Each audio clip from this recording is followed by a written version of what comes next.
You're listening to Nereid Atlas, where international news gets unpacked a little more carefully. I'm Lukas. Today, the United States and Saudi Arabia announced a civilian nuclear cooperation deal that would allow uranium enrichment on Saudi soil. Reports say it leaves out the IAEA's Additional Protocol and instead relies on bilateral safeguards with Washington. Under U.S. law, it now goes to Congress for up to 90 session days of review. Why this matters? Enrichment is dual use. It can fuel reactors. At higher levels, it can shorten a path to a weapon.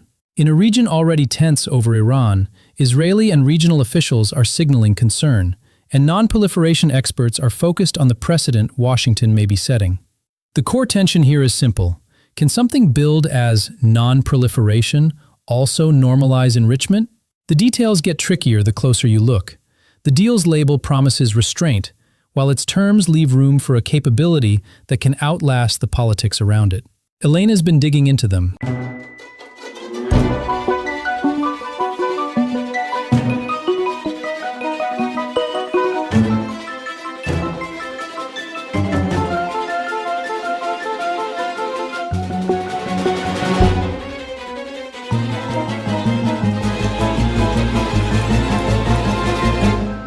Nereid Atlas. Synthetic voices, real analysis.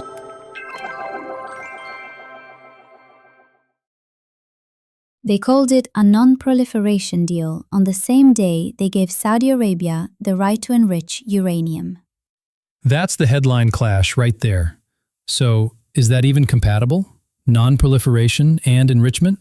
It can be, in theory. The US-Saudi Pact is a civilian nuclear cooperation agreement, what's usually called a 1-2-3 deal. It sets rules for technology transfer, fuel, oversight.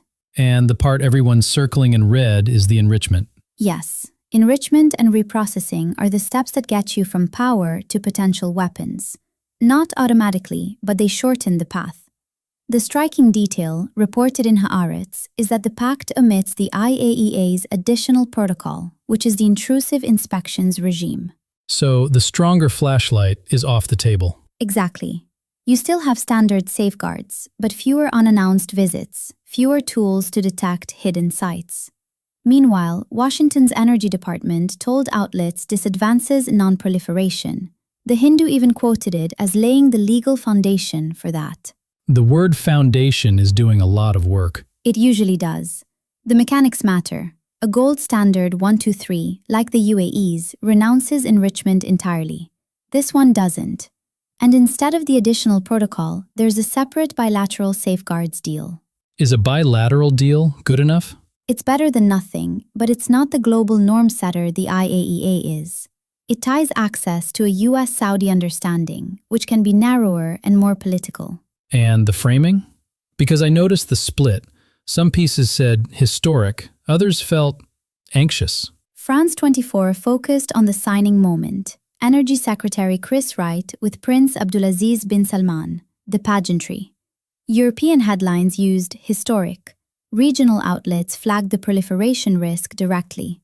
Middle East Eye leaned hard on that. Israeli coverage? Alarmed. The Times of Israel called out that enrichment could eventually be converted for bombs and noted Washington released few details. Fewer details, bigger promises. And a clock. Haaretz noted Congress has 90 session days to object. That sounds like oversight. In practice, it's a political test, not a technical one. Because you can whip votes on a vibe, not on centrifuge specs. Precisely. Which is why the word non-proliferation is carrying a new meaning here. Less about physics, more about who's inside the American tent. So the US says, if Saudi's going nuclear, better with us than with, say, China. And to keep it with us, we relax the rules we used to call essential. That's the trade. Deutsche Welle framed the deal as another sign of tightening US-Saudi ties in Trump's second term. The subtext is alignment. Okay, I get the logic. I don't know if I like where it leads. Let's sit in that.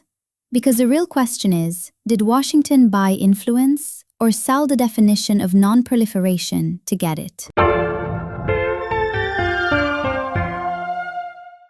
Walk me through the mechanics of the risk without turning my morning coffee into a physics exam.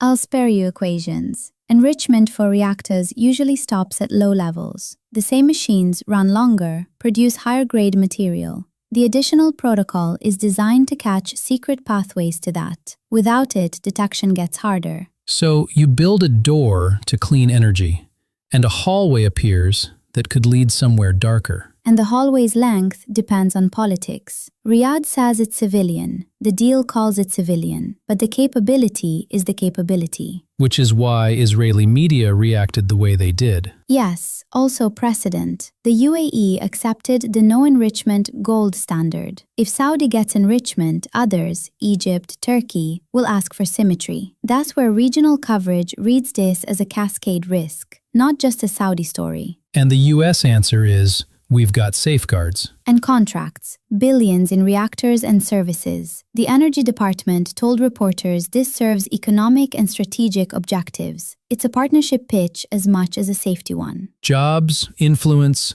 and a new definition of safe enough. Notice how the American line stresses binding, legal foundation, safeguards. The verbs do legitimacy work. Then, regionally, the verbs are allow, enable, could be converted. Two stories about the same pen stroke. And Congress's 90-day review is positioned as the drama. Will they object? But look at incentives. If blocking the deal pushes Riyadh toward Beijing's reactors in looser terms, opponents carry the blame for losing Saudi. So the oversight ritual may just be theater that teaches everyone the lesson. Ask for more, you'll get it. That's the precedent risk. Nonproliferation used to mean narrowing capabilities. This version means managing them, if you're our partner. Managed for now. For now, politics change faster than centrifuges rust. A safeguard that relies on friendship is only as durable as the friendship. And if you're in Tehran watching this? You point to the double standard. If you're in Cairo or Ankara, you draft your ask. If you're an IAEA lawyer, you worry about the additional protocol turning optional by precedent. And if you're a US company? You see a multi-billion-dollar market and hope Congress reads nonproliferation the generous way. The European press calling it historic feels like they're naming the size, not the substance. History can be very large and very ambiguous at the same time. I keep circling back to that word, non-proliferation. If it now means we'll trust certain countries with the tool hasn't changed, only the trust. And trust is not a safeguard instrument. It's an emotion with a letterhead. Which is solid until the day it isn't. That's the line everyone is betting won't be tested, while quietly moving the test closer.